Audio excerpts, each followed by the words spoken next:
Assalamualaikum warahmatullahi wabarakatuh. Ketemu lagi, kita masih tentang praktikum penyihatan makanan minuman. Jadi kalau kemarin kita telah membahas tentang pemeriksaan borak, ya, hari ini kita melakukan pemeriksaan formalin. Dua-duanya sering disalahgunakan untuk pengawet makanan, ya.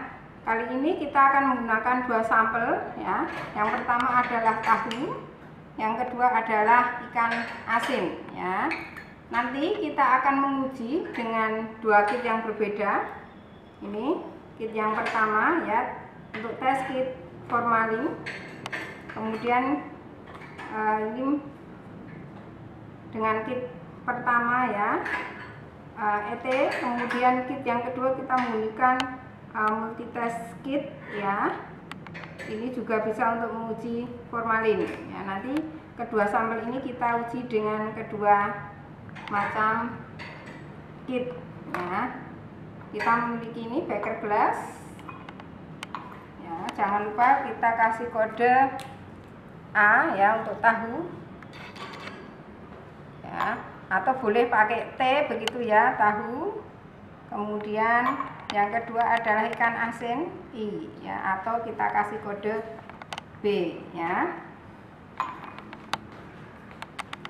Langkahnya untuk tahu, ya, kita bisa ambil sampelnya, ya, secukupnya, ya. Kira-kira ini juga prinsipnya adalah pemeriksaan secara kualitatif juga, ya, karena formalin ini keberadaannya meskipun sedikit sudah tidak diizinkan, ya. Kita bisa ambil ini,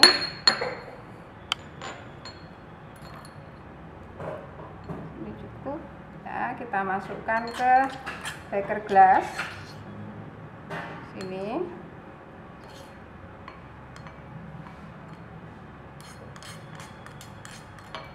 Nanti kita larutkan dengan air panas, ya, jadi kita menggunakan air panas. Kemudian untuk ikan asin bisa kita potong kecil-kecil, ya. Jadi cukup dipotong kecil-kecil. Tujuannya adalah agar memudahkan jika di dalamnya ada kandungan formalin, itu mudah terlarut di dalam air panasnya, ya. Jadi kita bisa potong-potong kecil-kecil.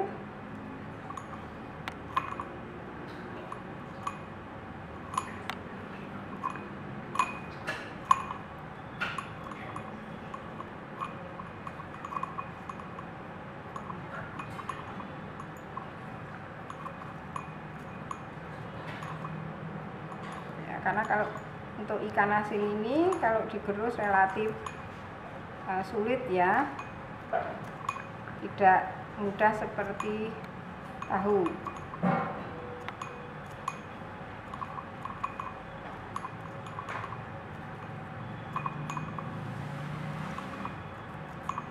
Kita bisa pakai semua, ya, satu ekor ikan asin ini kita pakai semua. Kemudian kita bisa larutkan dalam air panas, ya.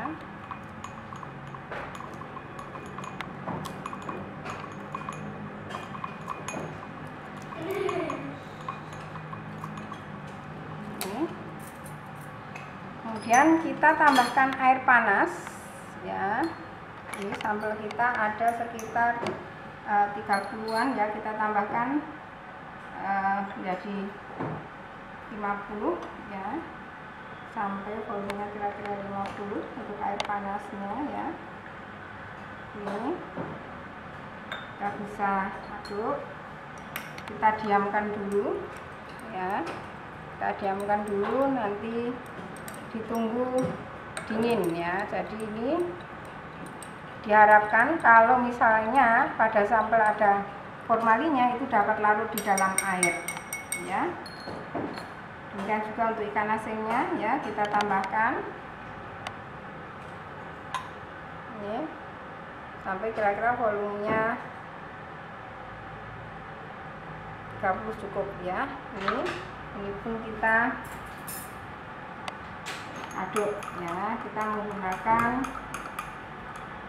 spatula yang berbeda ya.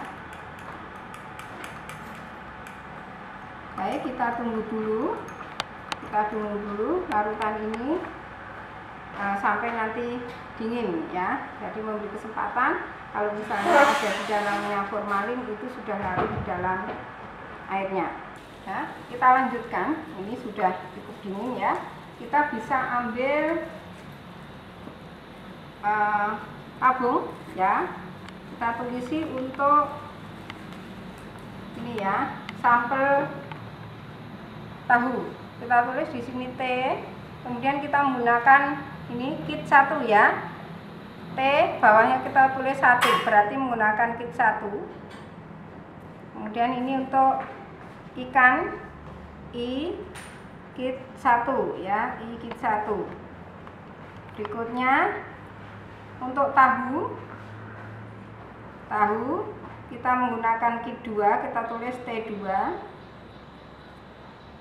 Satu lagi yang ikan kit 2 ya, ini. Dan kita ambil kira-kira 3 mili ya, kira-kira 3 mili sini. 3 mili.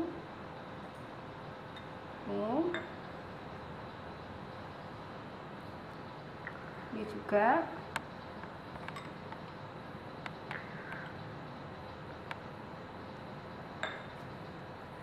Demikian juga untuk sampel yang kedua ya, sampel ikan asin.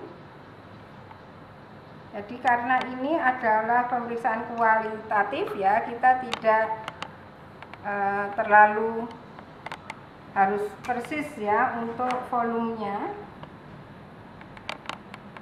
Ini.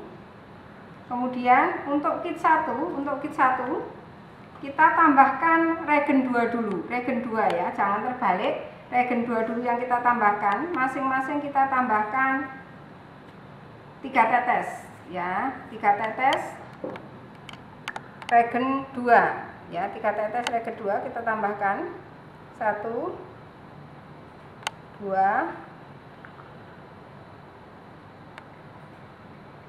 3 ya, kita tambahkan 3 tetes. Juga untuk sampel ikannya 3 tetes ya, 1 2 3 ya. Ini kita pisahkan dulu. Kemudian setelah itu kita tambahkan, kita aduk dulu ya. Kita aduk, kita mungkinkan kita goyang-goyang. Ini juga.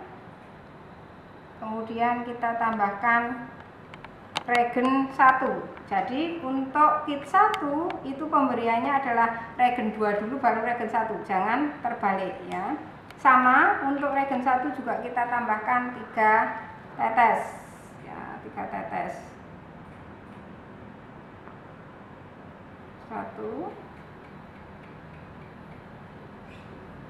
2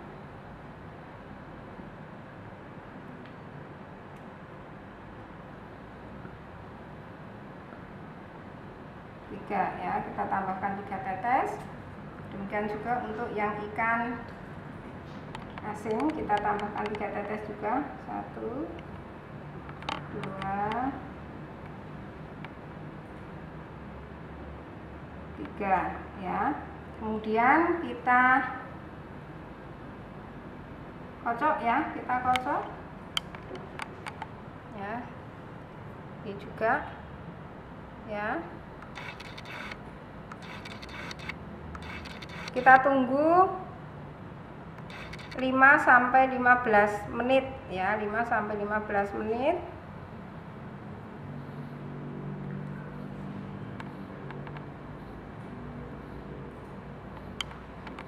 Nah, sehingga terjadi reaksi ya. Nah, untuk regen 1 ini nanti yang positif mengandung formalin ditandai dengan perubahan warna seperti ini. Ini adalah standarnya ya, standar dari kitnya. Jadi kalau warnanya ungu seperti ini positif ya, sebagai standar sini. Itu untuk kit 1. Kemudian untuk kit 2 Kita kembalikan dulu untuk kit 2. Untuk kit 2 ini penggunaannya kita menggunakan regen A dan regen B. Regen A dan regen B masing-masing 4 tetes. Ini tidak dibalik, jadi regen A dulu. Ya, kita tambahkan regen A dulu baru regen B. Regen A-nya 4 tetes kita tambahkan ya pada sampel tahu 4 tetes. 4 ya. Kemudian kita campurkan. Demikian juga untuk sampel ikan asin 1, 2, 3, 4 ya. Kita aduk-aduk dulu ya, kita goyang biar homogen. Ini 3 ini ya. Kemudian kita tambahkan sampel B ya, regen B ya. Regen B ini juga 4 tetes. Tambahkan 4 tetes. 1, 2, 3, 4 ya. Terus kita homogenkan juga untuk sampel ikannya, ikan asin 1, 2, 3, 4. Kemudian kita campur ya ini. Nah, perubahan warna menjadi jingga itu menunjukkan bahwa sampelnya positif mengandung formalin ya. Nah, ini ya. Jadi untuk kit yang kedua ini ciri positifnya adalah akan terjadi perubahan warna menjadi jingga setelah didiamkan selama 5-10 menit ya. Jadi kita tunggu dulu reaksinya 5-10 menit.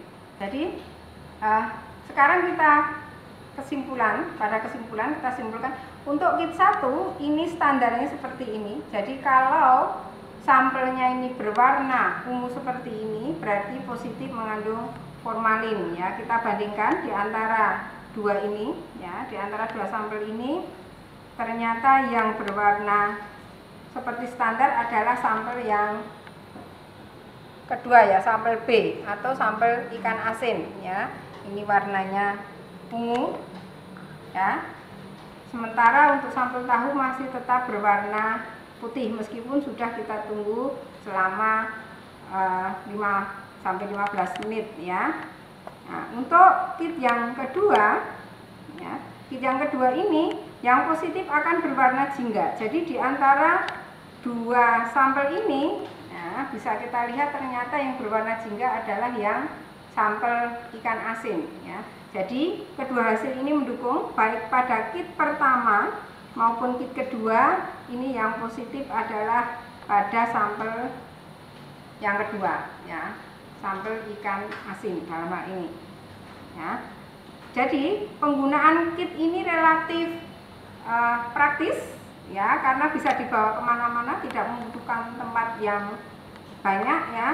Kita di lapangan bisa membawa menggunakan botol kecil ini untuk tempat sampelnya. Kemudian air panasnya bisa kita tempatkan di termos kecil ya. Jadi tidak harus selalu dibawa ke lab. Ini relatif praktis ya.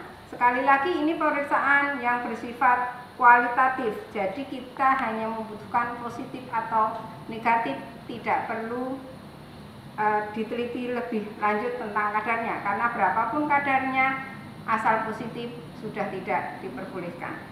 Demikian untuk praktikum formalin ya. Silahkan disimpulkan mana yang positif mana yang negatif ya. Dari saya mohon maaf jika banyak kekurangannya. Kita tutup dengan hamdalah bersama. Alhamdulillahirabbil alamin. Billahi taufiq wal hidayah. Assalamualaikum warahmatullahi wabarakatuh.